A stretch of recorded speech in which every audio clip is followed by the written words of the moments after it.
An all-new series premieres Thursday, February 17th. Welcome to the Dome. The Super Bowl was 2 days ago, but I still got a case of Fergie fever. You hear me, Shep?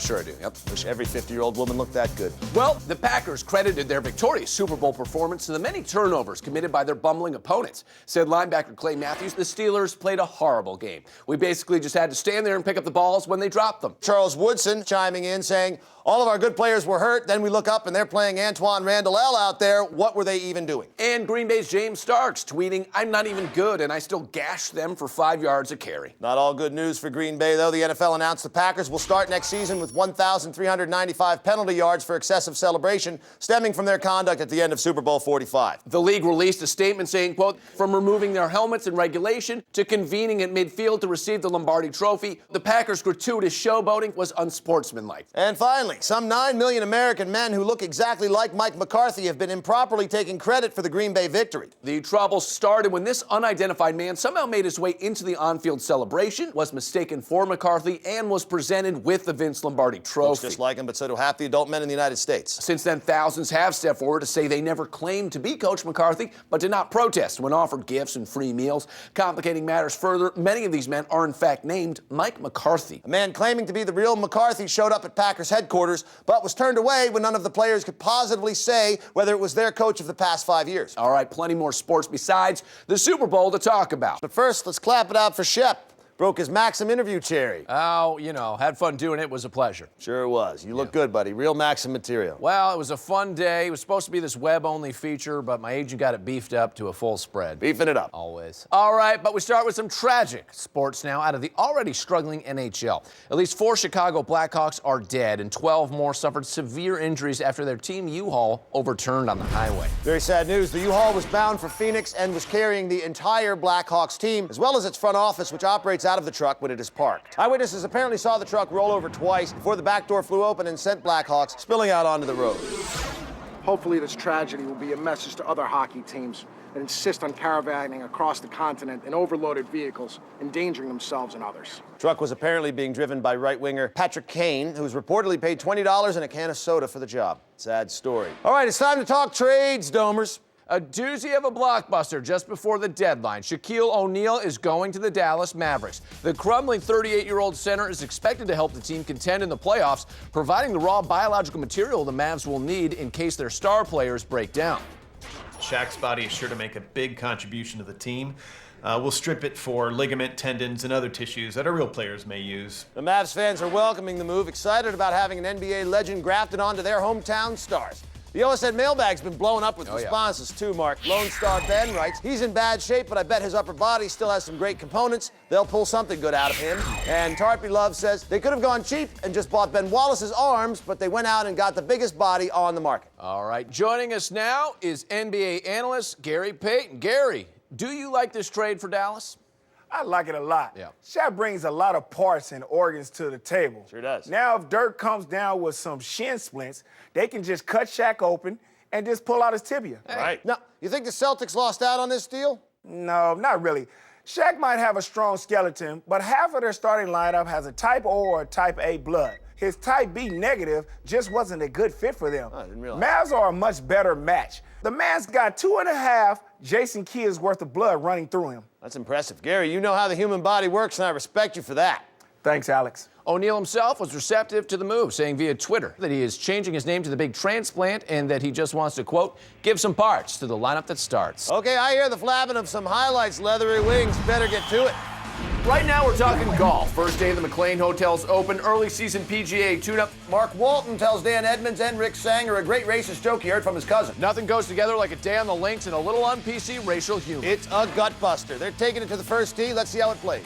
He's feeling it with the drive there, right down the fairway. Cracks up just thinking about the joke. Cullen double bogeys after Walton says the punchline once again. Can't say the whole joke in front of the caddies. Trouble on the 14th. Rick Sanger telling the joke to Darren Wilbauer when Eddie Lee asks, hey, what's so funny, guys? It's not an Asian joke, but you can never tell who gets offended. But Lee loves it. Right. Rides the laughs to a spot in the top 10. Walton readying some killer secretary material for the second round tomorrow. Should be fun. And we head down to Fort Worth, where Dave Anderson was defeated by Life in an epic matchup. Strong first quarter. Davey nails his ABCs and makes a friend. Nice one. But life would come back. Dad's distant, mom's abusing painkillers, and Davey's spilling juice all over himself. Look out. Dave's building some momentum in the second quarter. Grabs an award at Model UN, finds his way to a private university, meets a girl. Senior year, nails the proposal. 2 years later, life says, boom.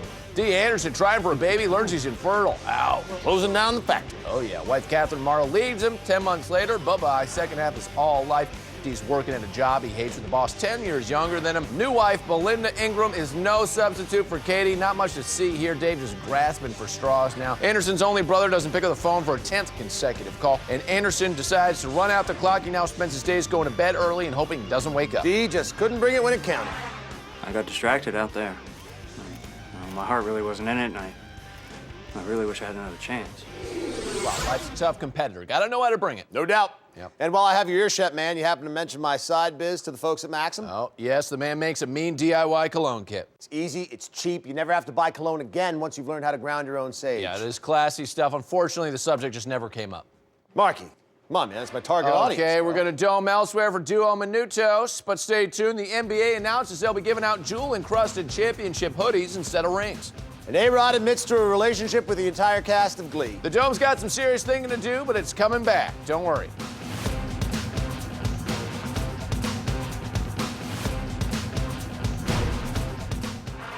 Let me tell you, this is your lucky day.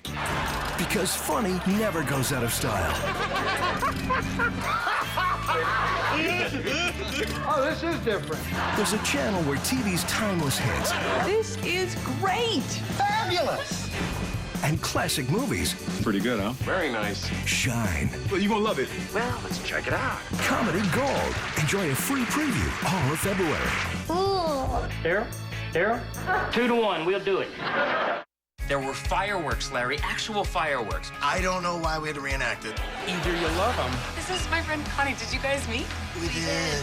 or you hate them. Don't leave me alone with the hairy guy. But you can't live without them. I saw the two of us sitting on our front porch, our clothes drying on the line. You guys aren't gonna have a dryer? Mad Love, an all-new series. Are you happy with your beard? You happy with yours? Premieres Thursday, February 17th on Comedy. People have a lot of misconceptions about California, but none of them are really true. None of them. They think we're all surfers. Or celebrities. That we're all into yoga. And then everyone owns a winery. Or skateboard. In that we all drive convertibles. Where do they get these ideas? Like how we all live in bikinis and act like rock stars. You want to know the truth about California? Get out here. We'll show you how we roll. Start your trip at visitcalifornia.com. 1, 2, kicked out of school. 3, 4, snort some more. 5, 6, need my fix. 7, 8, feels too late. Drugs. Do you know where they'll take you? To learn the effects of drugs and how you too can say no, visit drugsnotforme.ca. No Roman can survive north of the wall. Open the gate! Didn't they tell you this is the end of the world?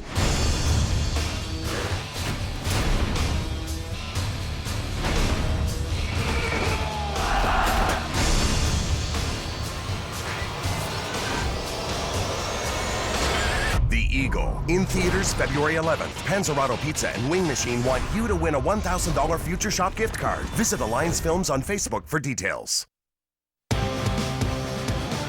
Duck says quack, dog says bark, Dome says SportsDome. Yes, it does. An update now on the Blackhawks team U-Haul crash. Nicole Weaver's at the scene. Mark, police have confirmed 2 more Blackhawks are dead after finding bodies jammed in the truck's wheel wells.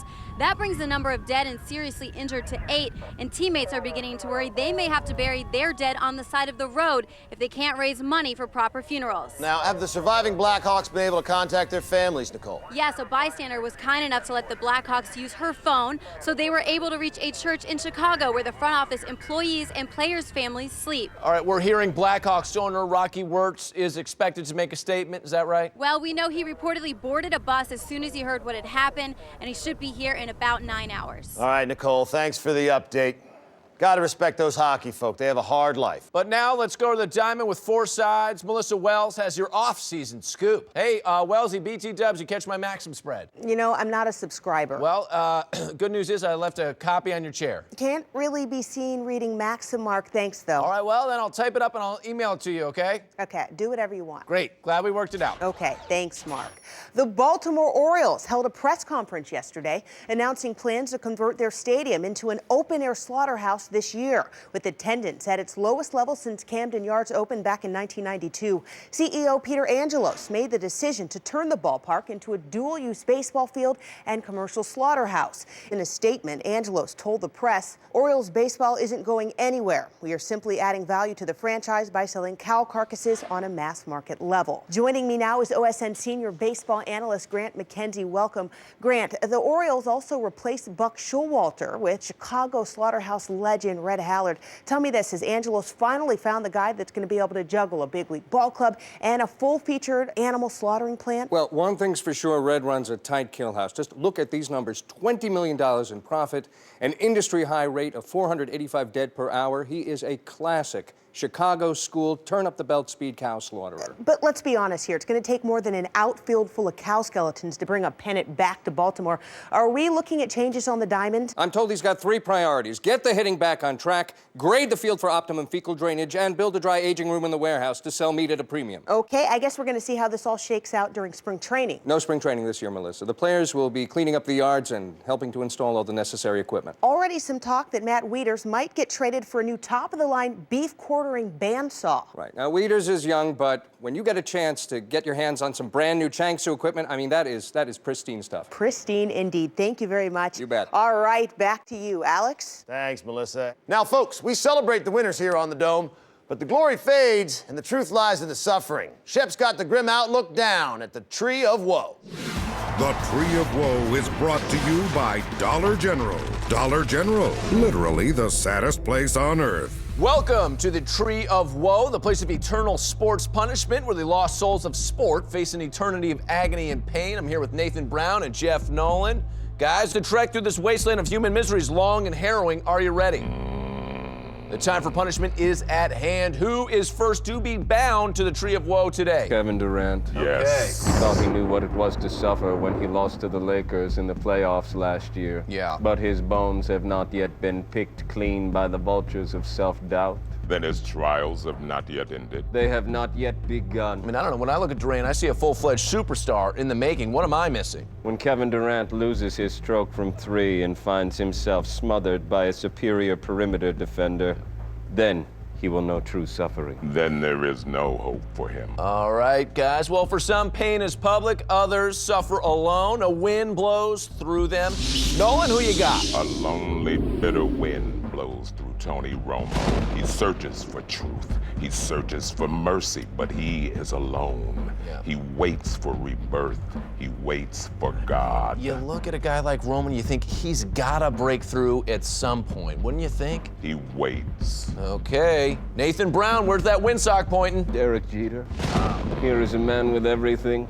Success, fame, fortune. Yeah, it's all there. And yet when he goes to bed at night, he hears the howling. Oh, the howling of the wind through the cold, empty room that is his spirit. Okay, guys, the sun has set. The branches have been stripped of those leaves. Who finds the sweet release of death? We return to the Tree of Woe and look for Allen Iverson. We cannot find him. We are comforted with the thought he has found his way away from here. Okay. AI, great career. I loved him a lot. But you figured, you know, at some point, it is time for him to go. But wait, look closely at the tree. See the leaves bristle at your touch. Allen Iverson has not escaped the Tree of Woe. Oh. It has consumed him. All right, consumed by the tree. Thank you, guys. AR. Back up to you, Dome side. Those boys can moan. Gives me a shiver every time. Hey, any Domers out there who are chill and laid back, Jets QB Mark Sanchez looking for a place to crash over the offseason. Solid dude. He's given old Riser a place to crash many times, so check out his Craigslist ad, and if you've got a futon, let him know. Stick around.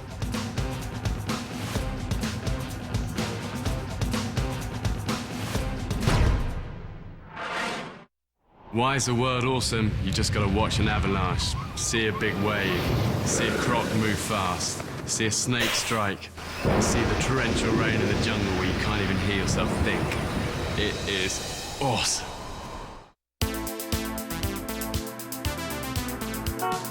Don't you want me, baby? Don't you want me? Oh, don't you want me, baby? Hey, don't you want me? Oh, don't you want me, baby? The chocolate chip cookie everybody wants. Chips Ahoy! They go fast!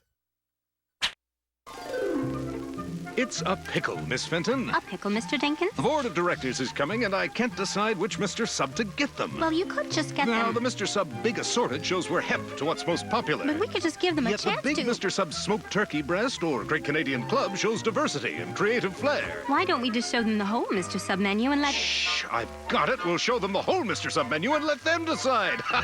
Genius, Mr. Dinkins. Watch and learn, Miss Fenton. Watch and learn. So is it a pretty tight-knit culture here? Oh, yeah, we are extremely close. Come here. Come on.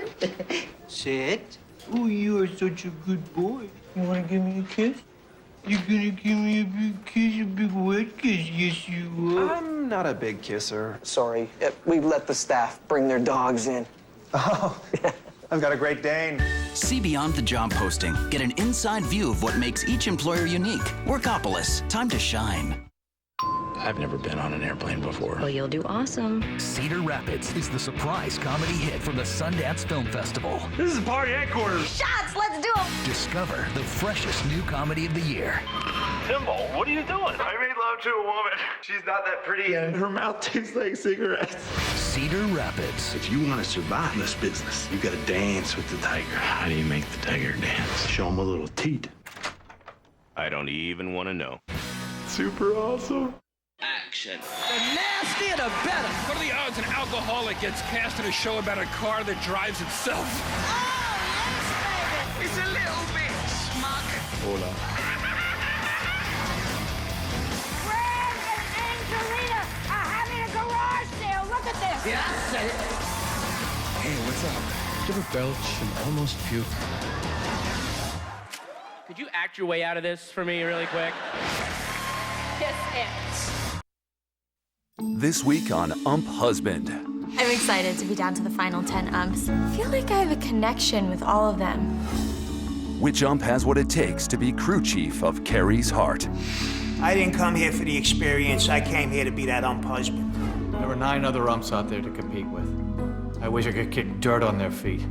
It's every ump for himself. One ump makes a play for Carrie's sensitive side. Use the F-bomb, so I had to run him.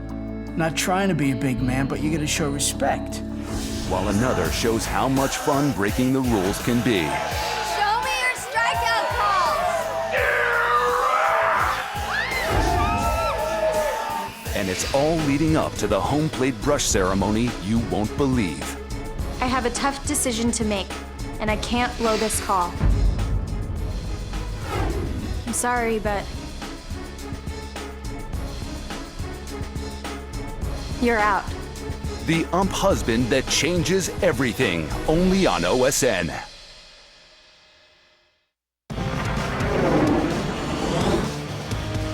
Come on in, the Dome's got nothing to hide. A little later, we'll talk to the pit crew guys about NASCAR's decision to add bike lanes. Racing's going green, but what's it mean for the culture of the sport? Jerry and the pit crew boys get on their headsets and shout it out. But first, Colorado sophomore small forward Jacob Ross has been lighting it up in conference play, but his biggest triumphs have come off the court. Mark Howell takes us inside the bench.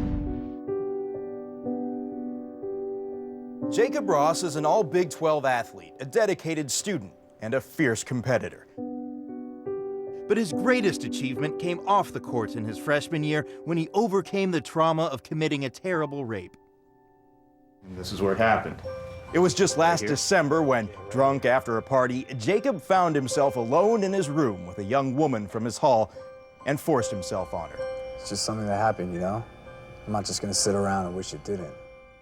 Trying to put the rape behind him, Jacob went out the next night and scored a career-high 37 points. Well, the way I look at it is like this. I was brought here to go to class and play basketball. So that's what I'm gonna do. It's not about who I raped. So you just put it out of your mind? Uh-huh. Yeah. The next day, he learned he was being charged with sexual assault. Coach was really not happy with the fact that I had to miss practice because I raped someone.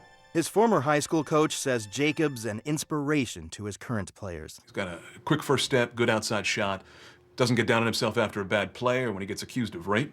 Prominent booster Brent Polasic says that through it all, the team's fans never wavered in their support of Jacob. Jacob is like family to us. I mean, he's averaged 22 points a game freshman year. No amount of raping is going to change that. But with the help of his parents and his legal team, the charges were dropped. And by June, Jacob was cleared to practice, relishing the chance to move past the trauma of his rape and get back onto the court. It felt good to show people that I'm not just a rapist. I'm a basketball player first. Jacob found solace in the support of his other teammates and his close-knit group of fraternity friends who helped convince Jacob this wouldn't ruin his life. Well, we try not to focus on the fact that Jacob raped someone. Of course, if he wants to talk about it, we'd all obviously love to listen. Now, in his 4th semester, Jacob is succeeding both on and off the court. He has a 2.7 GPA and a steady girlfriend, and he's refusing to let what happened to the girl he raped define him. I thought, no way I can make it back after raping someone. But here I am. From inside the bench, I'm Mark Howell. Brave kid. Uh-oh, Domers, better keep your doors locked and the TV set to OSN. That's right. There's a problem with those Roger Goodell clones the NFL developed to keep players in line during the Super Bowl. Those clones have malfunctioned and started attacking innocent bystanders. Stop! I am Roger Goodell. They are loose, they are dangerous, and there are tons of them. Careful out there, Domers. Better stay here in the Dome to be safe. We'll be back.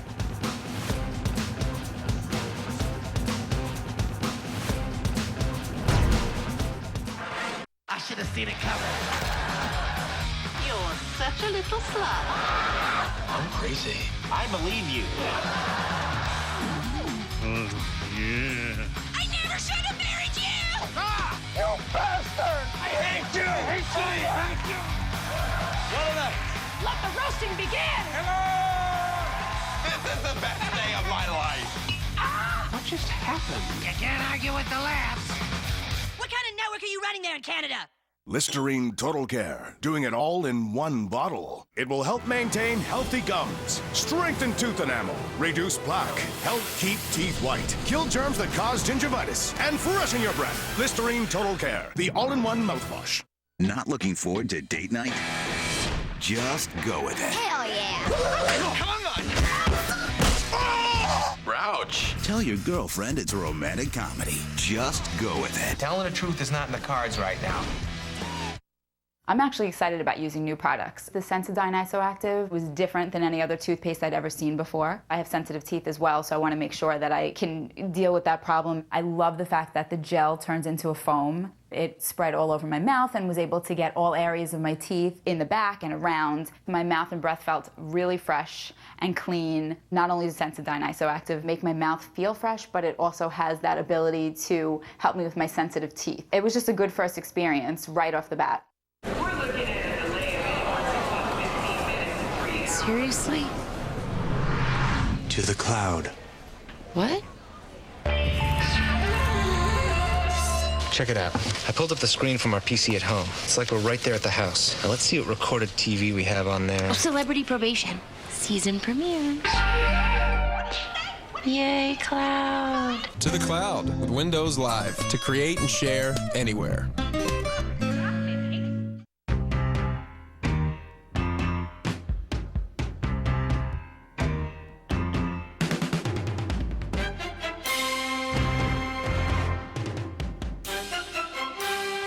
When you bake the perfect biscuit, you celebrate.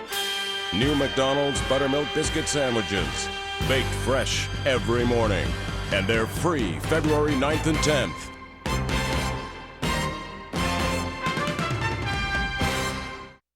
Welcome to Trade Center 2011. There are already lots of rumors flying out there, so let's get this party started. That was a huge trade that'll shake up the Western Conference. A massive deal to start the day. Wow. Actually find a defenseman that could anchor the power play. Huge trade. We're off and running. So with only 2 hours left to go to the deadline, how many big deals are remaining? Gord, you have to add draft picks. Jerry, you got a dump contract. The contenders in the East really loaded up. It's really all about the goalies today. What a day, eh, boys?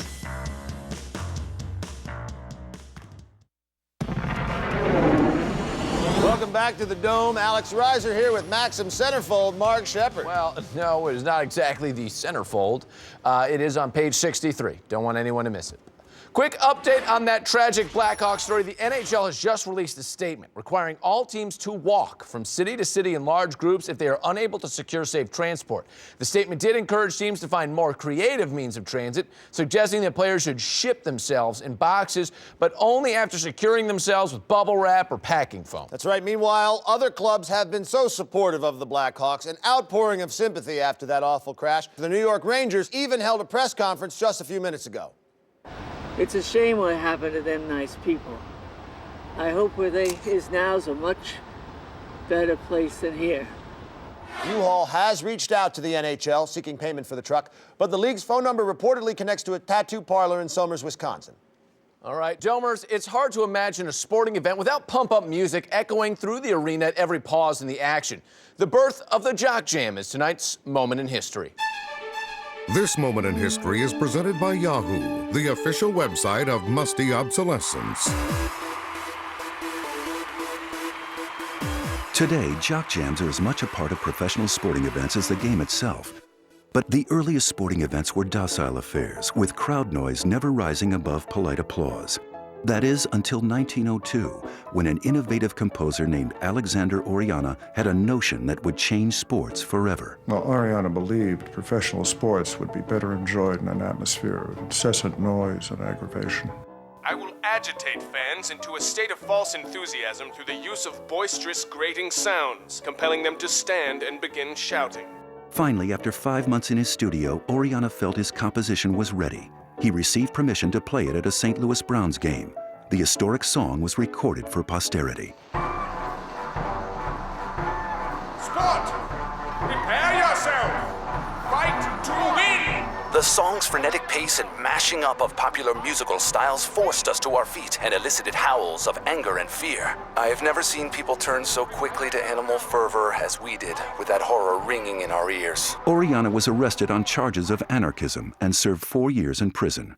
After his release, he left music behind, turning his attention to novelty telephone rings until his death in 1920. But his legacy endures, with every overcharged techno song, contrived chant, and blast of screeching feedback heard in stadiums today. Make sure to check out tomorrow's Moment in History when we'll be telling you about the first ever Jumbotron. Okay, folks, the 2014 Winter Olympics in Russia may still be 3 years away, but Olympic officials are about to unveil the game's mascot, who will roll out the red carpet for the world at Sochi in 2014. Let's go live to Moscow for the introduction. Ladies and gentlemen, let me introduce you to Makhtar.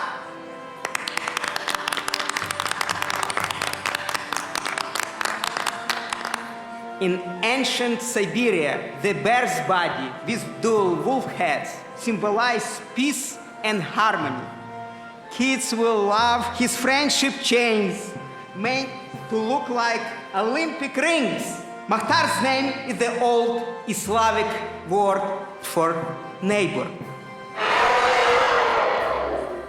And Makhtar will also be joined by the official mascot for the 2014 Paralympics, Yorga!